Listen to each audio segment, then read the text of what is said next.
आज हमारे यहाँ 5 नदियों का पुनरुद्धार और पुनर्जीवन कार्यक्रम पिछले लगभग 8-10 महीने से चल रहा है। तो उसकी हमने आज ब्रीफ रखी थी, जिसमें सोत नदी का पुनरुद्धार जो 112 किलोमीटर लंबी थी, 71 ग्राम पंचायतों में बहती थी, उसका पुनरुद्धार गत वर्ष में किया गया, जिसमें 11,000 बांस के वृक्ष लगाए गए। इस बार सहजन, बांस और अन्य वृक्ष लगाने की और भी योजना है। एक नदी महाबा नदी है जो 42.5 किलोमीटर लंबी है, जिसका 12 किलोमीटर का पुनरुद्धार हमने कर दिया है, उसका अतिक्रमण मुक्त भी कर दिया है और इस बार उसमें पानी भी बहेगा। ये कुल 38 ग्राम पंचायतों में बहती है।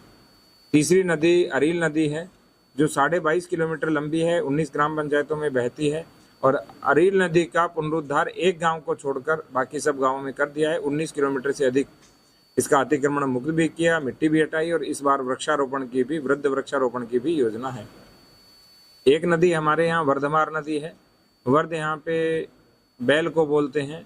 तो पहले ये दलदली नदी थी और जब इस नदी से जाते तो कुछ बैल मर जाते थे, तो स्थानीय रूप में इसका नाम वर्धमार नदी है, जो 14 किलोमीटर लंबी है और 11 ग्राम पंचायतों में बहती है। एक ग्राम पंचायत में पुनरुद्धार किया है, शेष सभी में अतिक्रमण हटाने और मिट्टी हटाने और पुनरुद्धार करने का कार्य चल रहा है। एक बहुत पवित्र, प्रसिद्ध और बड़ी नदी है महिष्मती नदी, जो कुल 18 किलोमीटर संभल कस्बे में बहती है, जो कुल 87 देव तीर्थ हैं और 68 तीर्थ या जल तीर्थ हैं। उसमें से एक महिष्मती नदी तीर्थ भी है।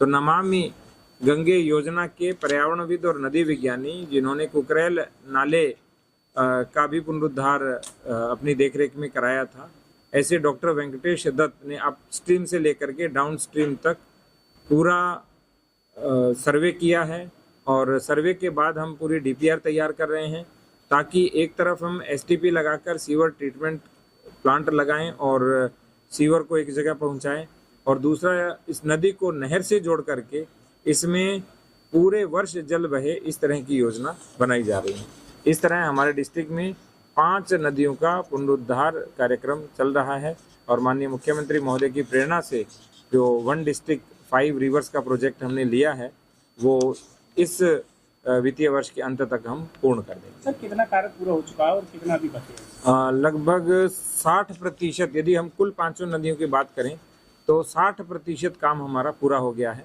और 3-4% जब वर्षा से पहले हम कर लेंगे और शेष कार्य वर्षा काल के बाद शुरू करेंगे। इस बार एक काम और हम कर रहे हैं वर्षा जल संरक्षण के लिए।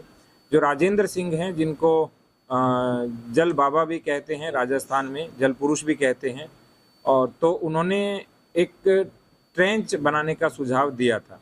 जब ट्रेंच बनती है, उसमें पानी भरता है तो वो रिस करके ज़मीन में जाता है, तो रेन वाटर हार्वेस्टिंग सिस्टम से भी सस्ता होता है ट्रेंच बनाना। इसलिए हम बड़ी संख्या में मनरेगा के माध्यम से ट्रेंच बना रहे हैं। हम हमारी गौशालाओं में ट्रेंच बना रहे हैं ताकि ट्रेंच के माध्यम से रेन वाटर हार्वेस्टिंग हो। सर, एक तरफ ये सोत नदी पे पेड़ वृक्ष लगाए भी जा रहे हैं, दूसरी तरफ काफ़ी मात्रा में काटे जा रहे हैं। पेड़ काटना 2 तरह के पेड़ हैं, एक जो संरक्षित वन है, एक जो असंरक्षित वन है। तो जो भी संरक्षित वन है उनको काटने के लिए वन विभाग की अनुमति लेनी पड़ती है। बिना अनुमति के कोई एक पेड़ क्या एक पत्ता भी नहीं काट सकता है। नदी के किनारे और पुराने पेड़ लगे हुए थे और देखिए, यदि इस तरह कोई काटा गया पेड़ है तो उस पर कार्रवाई होगी, बहुत साधारण सी बात है। लेकिन यदि परमिशन लेके काटा है और उसकी अपनी निजी भूमि है तो हम उसमें कुछ नहीं कर पाएंगे। तो हम इसकी अलग से जांच करेंगे। मेरे को पता भी नहीं है, प्रकरण संज्ञान में भी नहीं है, तो हम आज ही पता लगाएंगे किसने क्या ऐसे पेड़ काटे। और कई बार हमें पता भी नहीं होता है पेड़ों का भी, हम सीधा कह देते हैं कि पेड़ काटे किसी ने, ठीक है, लेकिन हम इसका पता लगाएंगे और कोई दोषी होगा तो कार्रवाई करेंगे। नियमानुसार कटे हैं तो कोई समस्या नहीं है।